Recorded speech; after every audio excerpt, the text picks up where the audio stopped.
What is up, YouTube? We are back in the garage once again. XLCH is back on the lift. I don't have it up in the excuse me, don't have it up in the air yet because we have a ton of things to fix and I haven't decided how I'm going to approach this one yet.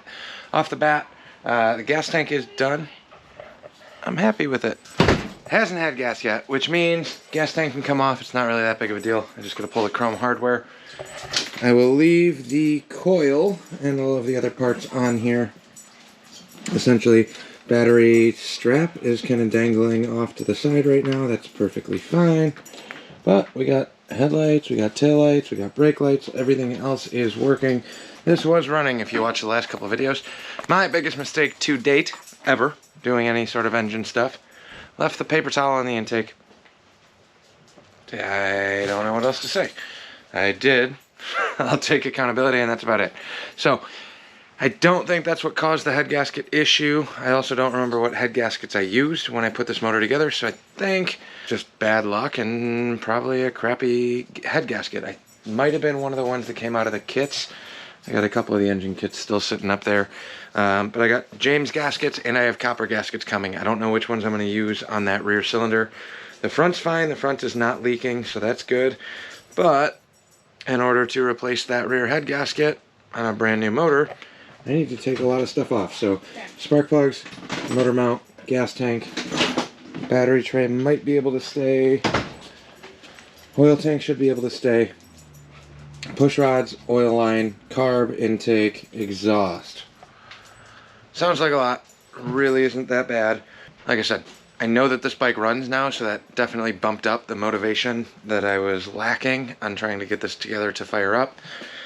So now it's just taking stuff apart and then prepping it for full final assembly. Like I said, with the carb that's on here during the startup video, this thing has been leaking like a sieve from the get-go. I didn't necessarily anticipate that it would work as well as I hoped. I was hoping I could just bolt it on and call it good, but I wasn't genuinely optimistic about that. He was having some issues. It started and ran fine, but definitely had a couple issues with it on the stock 1200 Evo. Obviously, that's going to be intensified after it's been disconnected from the bike and then stored on the floor for a year and a half. So it worked, it fired, it just, the float's sticking, so it's leaking gas. Runnability-wise and rev-wise, seemed fine. Accelerator pump's working, everything else is working in terms of that. But when it's leaking gas, I can't leave the fuel valve completely on because when I turn the gas all the way on, it leaks. If I turn the gas off and regulate it with the fuel valve, so it's kind of metering fuel going into the carb, it's fine. Won't work on a long haul, but for a first startup, worked fine. So that's where we're at. I'm going to start digging into this. I'll throw you guys up on the tripod. I'll do a quick little time lapse or whatever as I start disassembling this. And then once we get into the nitty gritty of the motor stuff, I'll bring you guys back.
wasn't too bad.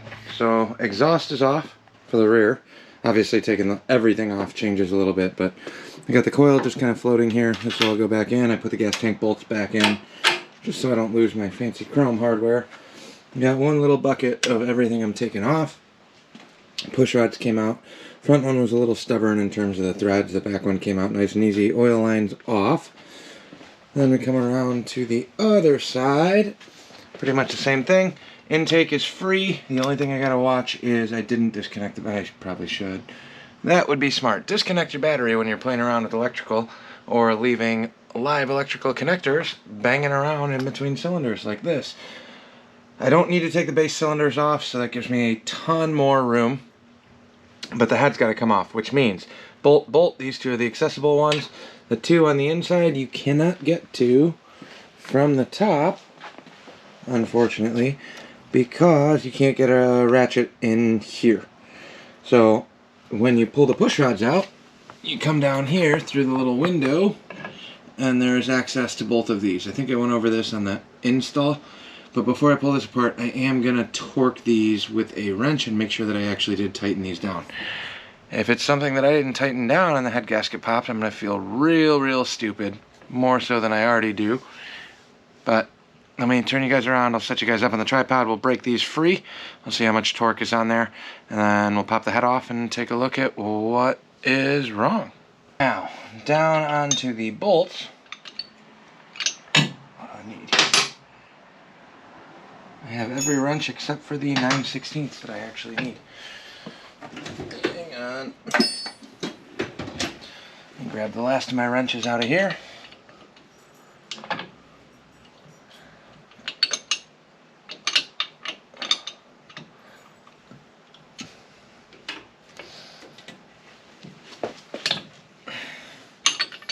That's snug, but definitely not tight. I think once I get this off, because these are the hard two, I'll loosen these up, and there's a chance,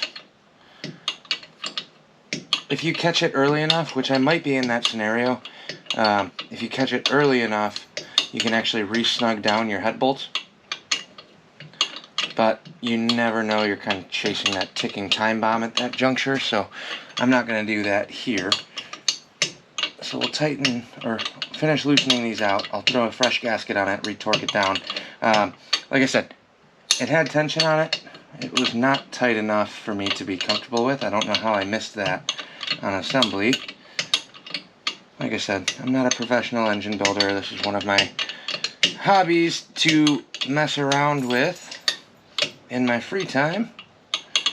So if things go wrong, yeah, it's a pain in the ass. Nobody wants things to not work properly the first time. But you gotta watch out here. If you over torque or over loosen these, the wrench will get stuck in here until you loosen the other side and pull the head up. But I'm gonna preemptively stop that part. Now I'll do this other hard one. The next two won't be nearly as bad, because I can get to those quick. They're accessible on the left side of the bike. Right side of the bike kind of sucks. You get to play the half turn at a time game. Like I said, it's not like these were completely loose. It's not like there was no tension on these, but those were not nearly as tight as they should have been. So I don't know if that was maybe it's the powder on the bolts? Hopefully not. I don't really know. I could have sworn I torqued these down, so I'm going to have to go back and rewatch the video and retorque this. Unless I made a video on the front and then kind of loosely assembled the rear. That was probably like 20 pounds of torque. Normally I crank these down pretty tight, so if I did forget about it, which I'm not ruling out at all, I've forgotten about a lot of things on this bike since it's taken so long to put together, but there is a major chance that that's exactly what happened, and I just forgot about it. Either way, the fact that the bolts are loose, as crappy as it is, I'm much happier knowing that that's why that happened. Let's come around to the other side. The back bolt's still in. The front one's completely loose, but the back one's still in. On this side, the electric impact should not have enough torque to break this free. It does. So, that's where I screwed up again. I did a head video on this, and nobody commented in this comment section telling me that I didn't torque these down good enough. It's not me that messed it up. Somebody else must have done something wrong. In this case, I'm blaming the internet and all of you people watching this stupid bike come together. If any of you guys told me that this wasn't going to work, then this wouldn't have happened. So, thanks internet, thanks YouTube, this is your fault. Shifting accountability. It's the generational thing to do. Which means, in all seriousness, if this one's this loose, I'm going to pull the push rods on the front too and retorque those two bolts, retorque these front two bolts, make sure. Normally once you fire them up, you're going to want to go back and retorque everything down anyway. Maybe it's part of a fresh start on this that I just didn't retorque in time before the head gasket went, but that's where we're at. Check your bolts, make sure they're tight. I know Ironheads are a pain once you get the motor in, but it didn't take too long to get this all back apart once again and be right back to square one where I'm at right now. The only crappy part that I'm going to have to do when replacing this, one, obviously I had to pull the intake and pull everything else off, but two, the major thing that I don't like doing is once I pull these gaskets off, I gotta go re-clean all the mating surfaces on both, and I might actually put the head on a block and do a quick little rough sand, make sure that that's sitting there on their level. Other than that, it's nuts and bolts. It's not overly complicated. Make sure they're tight from the get-go so you don't have to do what I'm doing now. So let me pop these washers out that are stuck on the head. Lift this up a little bit, and then I'll pull that last bolt out on the other side, and then we're going to retorque the front cylinder head bolts on this side and the other side on the push rods. I don't know if I'm going to film that part. We're going to focus on the back head for now. So, alright, spark plug is out. We're going to use the plug here to try and catch an edge on this washer, maybe. I don't have a hammer on this side of my toolbox. That we need. That we need.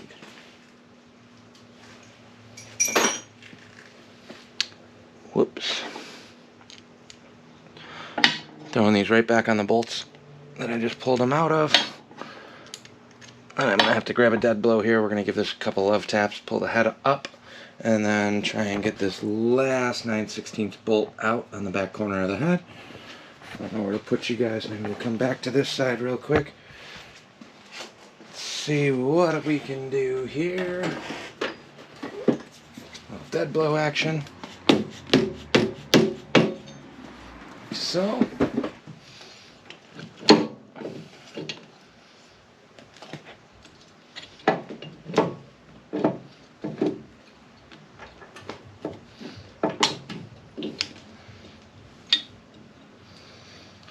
Alright, head is free.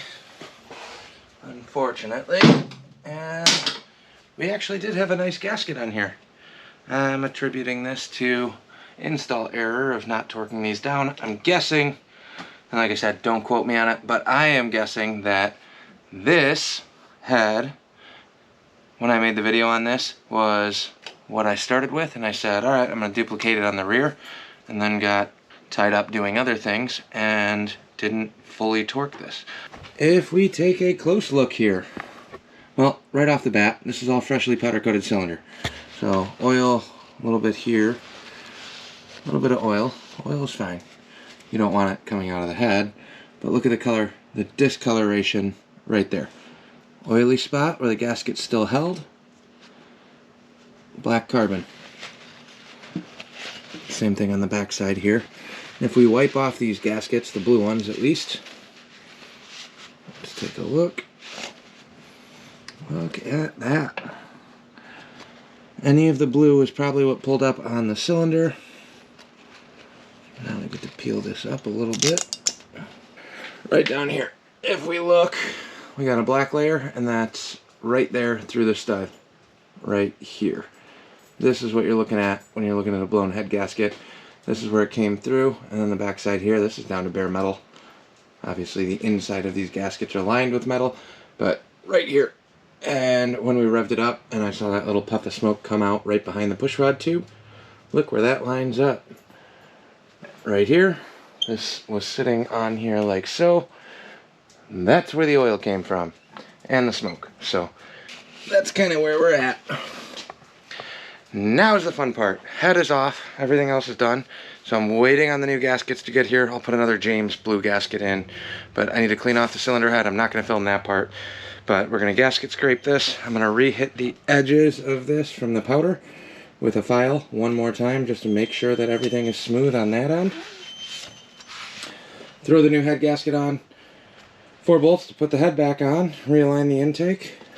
We're going to wrap this video tonight since I don't have parts to go any further. What you're not going to see is, while I'm at it and while it's already apart, I'm going to re-torque this front head and re-torque the other side of the front head just to make sure that everything's kosher on that side while we're in one side. So the bike's already apart. Might as well take and verify that that one's not going to pop. That one didn't smoke at all, but we'll go through it anyway, because now is the time to do it when I already screwed up once. Like I said, I'm fairly certain I did a full torque on one. I didn't do the torque on the rear. Go back in the playlist. Let me know if you've watched a couple of these or know off the top of your head. Let me know in the comments. Now it's just a matter of cleaning up the rear, throw the gasket on, and we'll slap it all back together. I will bring you guys along for the head install, but I'm not going to record the scraping. Thanks for watching. Like, comment, subscribe. We will be back in the next day or so with this thing. Hopefully parts, I think, are supposed to be here tomorrow or the day after. So as soon as I get the head gasket, we'll go through and put all of that back in, and I'll walk you through doing it, making sure that we torque all the head bolts appropriately, and we'll go from there. Like, comment, subscribe, all those fun things. If not, that's cool too, but helps me out, costs you nothing. Free entertainment. How many other people are messing up old Ironheads right now and posting the videos of the mess ups? Real life problems. Catch you on the next one.